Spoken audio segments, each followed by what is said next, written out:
Hello दोस्तों, कैसे हैं आप सब। उम्मीद करूंगा कि बहुत अच्छे होंगे। और यूपीएससी गाइड में आपका स्वागत है। आज हम देखेंगे एमसीक्यूज़ को, जो द हिंदू न्यूज़पेपर में करंट अफेयर जो भी अवेलेबल थी उसी के बेसिस पे आपके लिए एमसीक्यू मैं बनाता हूं, ताकि आपकी यूपीएससी के पेपर वन जो जनरल स्टडीज़ है, राइट, उसकी प्रिपरेशन अच्छे से हो पाए। तो पहली क्वेश्चन को देखते हैं। Consider the following statement about Asiatic lions. First statement है, Asiatic lions are slightly smaller than African Lions.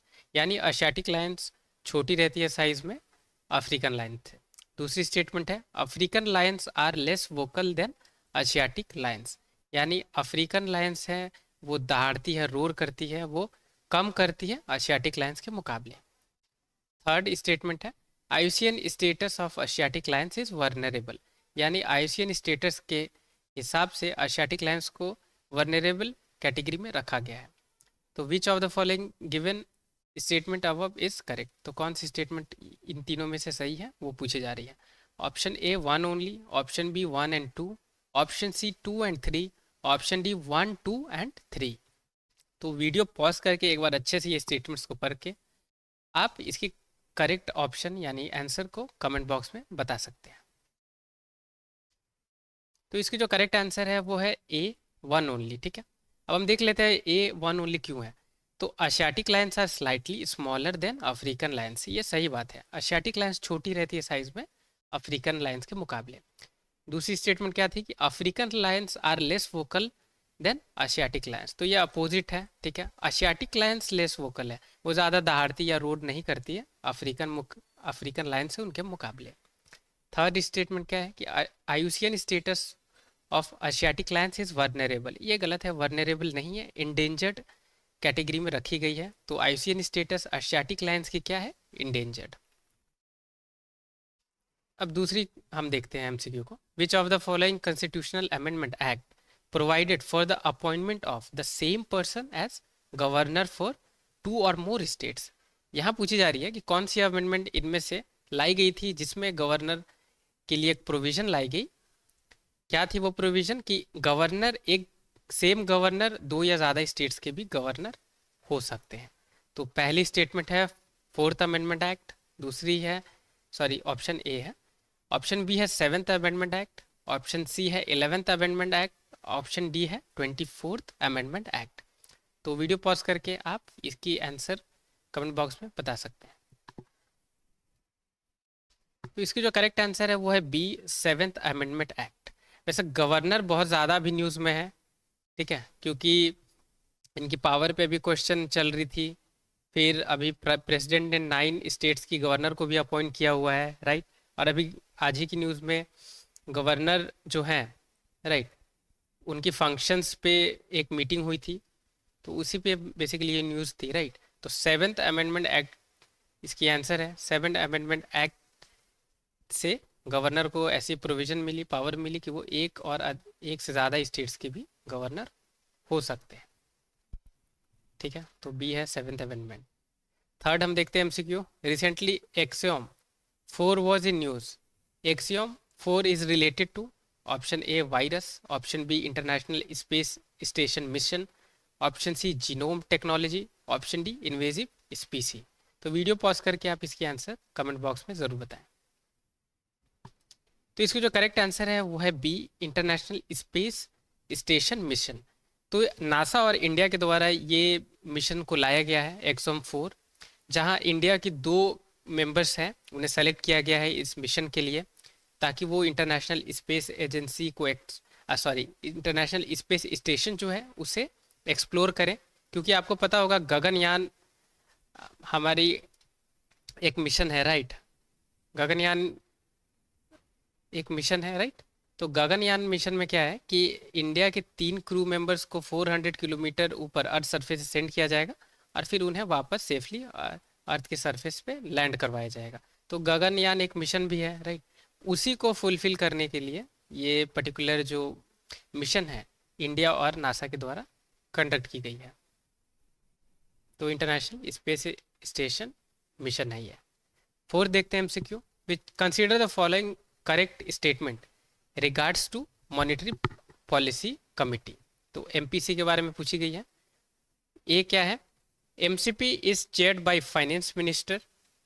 B, monetary policy committee has total 8 members।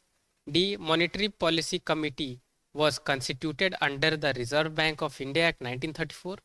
D, in the event of an equality of votes, the governor has no second or casting vote. तो ये 4 statement है। Video pause करके आप इसके answer देने की कोशिश करें कमेंट बॉक्स में। तो यहाँ आपसे करेक्ट स्टेटमेंट पूछी गई है, तो इसकी करेक्ट स्टेटमेंट है डी। ठीक है, तो मॉनेटरी पॉलिसी कमिटी ये कंस्टिट्यूट की गई है reserve Bank of India act 1934 के द्वारा। ठीक है, और मॉनेटरी पॉलिसी कमेटी को चेयर फाइनेंस मिनिस्टर नहीं करते हैं। ठीक है, इसे आरबीआई करती है। आरबीआई करती है इसे, यानी गवर्नर जो है आरबीआई के वो इसे चेयर करते हैं। एमपीसी में टोटल 8 मेंबर नहीं है, 6 मेंबर्स हैं। ठीक है, याद रखना है आपको, गवर्नर को इंक्लूड करके। और जब इक्वालिटी ऑफ वोट्स होती है, अगर कोई सी भी डिसीजन लेनी होती है, राइट, ये कमिटी में, तो अगर इक्वल वोट्स रिसीव होती है तो डिसीजन फाइनल कंफर्म करने के लिए गवर्नर के पास सेकेंड या कास्टिंग वोट अलग से एक होती है। ये आपको याद रखना है। तो देख सकते हैं MPC was constituted under Reserve Bank of India act 1934। Fifth देखते हैं, who fix the minimum support price for the crops. Option A, cabinet committee on economic affairs. B, parliament of India. C, commission for agriculture cost and prices. D, NITI Aayog. तो पूछी जा रही है कि minimum support price कौन fix करता है इसे। तो आप वीडियो पॉज करके इसकी आंसर कमेंट बॉक्स में बता सकते हैं। तो इसकी जो करेक्ट आंसर है वो है ए। ठीक है, तो मिनिमम सपोर्ट प्राइस यानी एमएसपी को फिक्स कौन करता है, तो cabinet committee on economic affairs. इसे चेयर करते हैं हमारे प्राइम मिनिस्टर, याद रखना है आपको। ठीक है, अब commission for agriculture cost and prices ये रिकमेंड करते हैं। ठीक है, एमएसपी ये रिकमेंड करते हैं, पर फिक्स तो वो की जाती है cabinet committee on economic affairs के द्वारा ही। सिक्स्थ एमसीक्यू देखते हैं, Sea of Azov connects to which sea. Option A, Red Sea. Option B, sorry ये नॉर्थ है, ठीक है, माफी चाहूँगा, North Sea. Option C, Black Sea. Option D, Dead Sea. तो सी ऑफ अजूब कौन सी सी को कनेक्ट करती है वो आपसे पूछी गई है। तो वीडियो पॉज करके आप इसकी आंसर कमेंट बॉक्स में बता सकते हैं। तो इसकी जो करेक्ट आंसर है वो है रेड सी। ठीक है, ऑप्शन ए, रेड सी। तो सी ऑफ अजूब रेड सी को कनेक्ट करती है। ठीक है, यहाँ पे सी ऑफ अजूब है और ये रेड सी है। ठीक है, मैप में आप चाहे तो देख सकते हैं। अब देखते हैं ये सेवेंथ एमसीक्यू को, consider the following statement with regards to the international north south transport corridor, INSTC के बारे में आपसे पूछी गई है।